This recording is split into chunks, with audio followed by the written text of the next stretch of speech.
My வி3 arts நண்பர்கள் எல்லாருக்குமே வணக்கம்.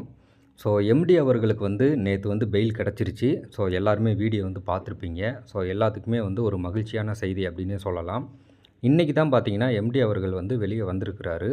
ஸோ அவர் வந்துட்டாரா இன்னும் வரலையா அப்படின்றது தெரியல. இந்த வீடியோ நான் மத்தியானம் போல் தான் நான் வீடியோ எடுத்துக்கிட்டு இருக்கிறேன். ஸோ அதனால் ஈவினிங் தான் இந்த வீடியோ எல்லாத்துக்குமே சேரும். அப்படிங்கும்போது அந்த டயத்தில் அவர் வந்துட்டாரா என்ன ஏது அப்படின்றத பொறுத்து இருந்து பாருங்கள். இப்போ என்ன அப்படின்னா, இப்போ இந்த கம்பெனியில் இந்த எம்டி அவர்களுக்கு நேற்று தான் பெயில் கிடச்சிருக்குது இல்லைங்களா? அப்படிங்கும்போது இன்றைக்கி தான் அவர் வெளியே வர்றாரு. இதை நிறைய பேர் சாதகப்படுத்திக்கிட்டு ஒரு ஃபேக் நியூஸை வெளியே ஸ்ப்ரெட் பண்ணிக்கிட்டு இருக்கிறாங்க. என்ன அப்படின்னு கேட்டிங்கன்னா, ஸோ எல்லாத்துக்குமே பேமெண்ட் போட போகிறாங்க. அதாவது இந்த மை வி3 ஆட்ஸில் புதுசாக சிஎம் மெம்பருக்கு ஜாயின் பண்ணியிருப்பாங்க. அவங்க இந்த கம்பெனி மூலமாக ஒரு தடவை கூட பேமெண்ட்டே எடுத்திருக்க மாட்டாங்க. ஜாயின் பண்ணதுலேருந்து இன்ன வரைக்கும் ஒரு தடவை கூட பேமெண்ட்டே அவங்க எடுத்திருக்க மாட்டாங்க. ஸோ அந்த மாதிரி நபர்கள் எல்லாத்துக்குமே அடுத்த வாரம் சரிங்களா, அடுத்து வர்ற வாரம் சனிக்கிழமை, நாளைக்கு பார்த்தீங்கன்னா சனிக்கிழமை, நாளைக்கு கிடையாது, அடுத்த வாரத்தில் சனிக்கிழமைக்குள்ளே மை வி3 ஆட்ஸில் இந்த கம்பெனியில் சிஎம் மெம்பராக ஜாயின் பண்ணவங்க யாரெல்லாம் ஒரு பேமெண்ட்டு கூட எடுக்கலையோ அவங்க எல்லாத்துக்குமே அடுத்த வாரம் சனிக்கிழமைக்குள்ளே பேமெண்ட்டு வந்துடும் அப்படின்ற போல் ஒரு பொய்யான செய்தி பார்த்திங்கன்னா ஃபேஸ்புக்கில் பார்த்திங்கன்னா நிறைய பேர் ஷேர் பண்ணிக்கிட்டு இருக்கிறாங்க.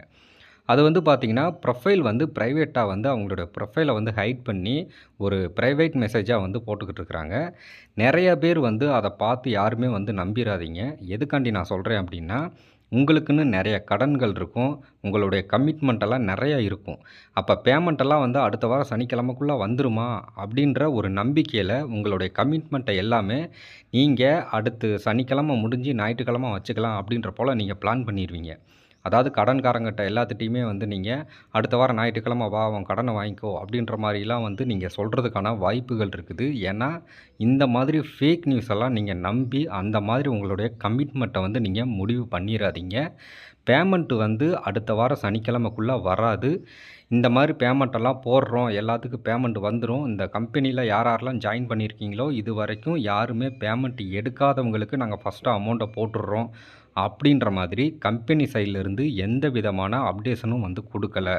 அதனால் நீங்கள் எந்த சோசியல் மீடியாஸில் எந்த விதமான போஸ்ட்டை பார்த்தாலும் யாருமே எதுவுமே நம்பாதீங்க.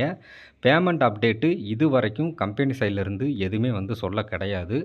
அதனால் யாருமே எதையுமே நம்ப வேண்டாம். அது மட்டும் இல்லாமல் நம்மளுடைய எம்டிக்கு நேற்று பெயில் கொடுக்கறதுக்கு முன்னாடி ஒரு 7 கண்டிஷன் வச்சு தான் பெயில் கொடுத்துருக்குறாங்க. அது என்னென்ன கண்டிஷன், 7 கண்டிஷன் என்னென்ன கண்டிஷன் அப்படின்றத நம்ம அடுத்த வீடியோவில் பார்க்கலாம். அதில் மெயினாக ஒரு கண்டிஷனை நான் சொல்கிறேன்.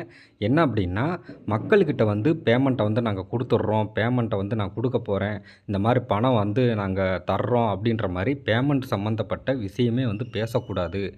மக்கள்கிட்ட இந்த மாதிரி பண ஆசையை தூண்டக்கூடாது அப்படின்ற போல் ஒரு கண்டிஷன் அதில் இருக்குது. அதாவது அந்த 7 கண்டிஷனில் இந்த கண்டிஷனும் ஒன்று இருக்குது. அதனால் எம்டி அவர்கள் பேமெண்ட்டை பற்றி பேசுவாரா என்ன அப்படின்றது தெரியல. நம்ம வெயிட் பண்ணி பார்த்தா தான் தெரியும். ஒருவேளை எம்டியால் பேமெண்ட்டை பற்றி பேச முடியல அப்படின்னா கம்பெனியில் வேறு யார் மூலமாவது இந்த பேமெண்ட்டை பற்றி நமக்கு அப்டேட் பண்ணுறதுக்கான வாய்ப்புகள் இருக்குது. நம்ம காத்திருந்து தான் பார்க்கணும். மித்தபடி இது வரைக்குமே பார்த்திங்கன்னா கம்பெனியிலேருந்து பேமெண்ட்டு எல்லாத்துக்கும் போடுற மாதிரி எந்த விதமான அப்டேட்டும் எந்த விதமான தகவலும் வரவே கிடையாது. அதனால் கம்பெனி சைட்லேருந்து சொன்னாங்க, பேமெண்ட் இந்த மாதிரி நாளைக்கு வந்துருன்னாங்க, அடுத்த வாரம் வந்துருன்னாங்க, எல்லோரும் வித்ட்ராவல் கொடுங்க, எல்லாருமே பேங்க் டீட்டெயில் அப்டேட் பண்ணி வைங்க அப்படின்ற போல் நிறையா ஃபேக் நியூஸ் எல்லாம் வரும். அதை யாருமே நம்ப வேண்டாம். மை வி3 ஆட்ஸ் இந்த கம்பெனியை பற்றி அப்டேஷன் கொடுக்கறதுக்குன்னே நிறையா நல்ல சேனல்லாம் இருக்குது. ஒரு 4-5 சேனல் நல்ல சேனல்லாம் இருக்குது. அவங்க உண்மையை மட்டும்தான் சொல்லுவாங்க. பொய்யான நியூஸ் எதையுமே சொல்ல மாட்டாங்க. நீங்கள் அந்த மாதிரி நம்பிக்கையான சேனலில் போய் பாருங்கள். இந்த கம்பெனியை பற்றின அப்டேஷன் அவங்க சேனலில் கொடுத்துக்கிட்டே இருப்பாங்க. ஸோ நீங்கள் நம்ம சேனலையும் சப்ஸ்கிரைப் பண்ணி நீங்கள் ஃபாலோ பண்ணிக்கோங்க. ஸோ நமக்கு ஏதாவது ஒரு உண்மையான அப்டேட் தெரிஞ்சு அப்படின்னா நம்மளுடைய சேனல்லையுமே உண்மையான விஷயத்தை மட்டும் நம்ம அப்டேட் பண்ணுவோம். எந்த விதமான ஃபேக் நியூஸையும் நம்ம அப்டேட் பண்ணுறது கிடையாது. ஸோ அதனால் எல்லாருமே பார்த்து பொறுமையாக ஜாக்கிரதையாக இருங்க. எந்த விதமான ஃபேக் நியூஸையும் நீங்கள் நம்ப வேண்டாம். உங்களுடைய கமிட்மெண்ட் நீங்கள் பேமெண்ட் வருது அப்படின்னு தெரிஞ்ச உடனே கமிட்மெண்ட்டை நீங்கள் ஸ்டார்ட் பண்ண ஆரம்பிச்சிடாதீங்க.